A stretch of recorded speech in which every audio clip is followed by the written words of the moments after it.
coming by way of our reporter Arunima, who's now breaking that a fourth arrest has happened now in the wake of this horrific video from Manipur. The police say that the arrests have happened after interrogation as well as technical analysis of the video. The police are also saying that facial recognition technology has been used. Let me go across to Arunima, who has more details on this. So they couldn't do this for 70 odd days, but suddenly in the last 24 hours, ever since this video has come out, there have been 4 arrests. What explains this? The Manipur police says that the situation on the 3rd and 4th of May in the state was such that, there was a complete breakdown of law and order. And the policemen, after all, come from that society itself. So if the community is completely divided on ethnic lines, the expectations the police brass will not be affected is unfair. Having said that, they also acknowledge that the police department hangs its head in shame at what has happened and the fact that this has gone unnoticed. They're also saying that as far as the police officers and policemen who were on duty, because now it has emerged very clearly that these women were in the protection of cops, and either they were snatched away by the mob or they deliberately gave up, having been outnumbered by the mob. So the DGP and the top police officers there say, we will deal with them, but first and foremost, we want to look at those who are suspects. In the video, they're saying about 15 to 20 faces can be seen clearly, but there are others who can't be seen in the video who seem to have played an equally horrific role in this entire conspiracy. That has emerged during interrogation of those who have been arrested. There is one person, 2 people can be seen clearly in the video, one wearing a green t-shirt who's already in custody. There's another one wearing a pink t-shirt, a horrifying role he's playing, the way he's abusing, groping, assaulting.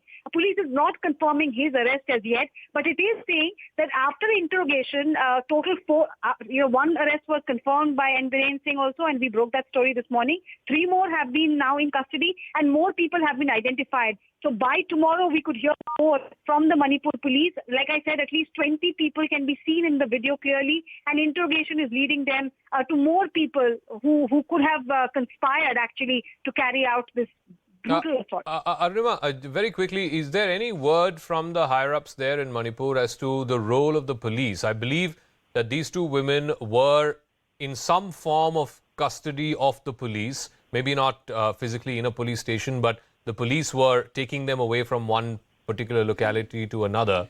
So the mob actually seized these women physically from the custody of the police. So is there going to be any action on the local cops who either were overwhelmed by the sheer size of the mob or simply gave these women away? So the sequence of events as mentioned in the FIR, and the FIR's complainant is a village chief. So what he says is that after the village was burned down, these 3 women and the youngest woman's brother and father, they ran away, they hid in a forest, and police managed to reach the place where they were hiding, and they were taking them away to the nearest police station when the mob surrounded them. Now, there is a different version coming in what happened therein. One version is that the police was completely overwhelmed. About 1,000 strong mob snatched away this group. The other version that has come from the survivors themselves, they have told to the local media, they said police did nothing to protect us. They just left us there at the mercy of the crowd. So the top brass of the Manipur police is acknowledging that the role of the police definitely is under scanner. And they're saying it's a huge embarrassment, but we are first taking care of the suspect. The next step will be disciplinary action or whatever action is required against those policemen, including then an FIR against them. So, all right. Thank you very much, Arunima, for joining us and breaking that story. A 4th arrest has now been made, but like I said, it's A, too little too late, and B, there is ways to go now because at least 20 faces can be seen in this video. There are faces which are not clear, so those guys will also have to be identified and arrested. So there is a ways to go before all the accused in this case are arrested.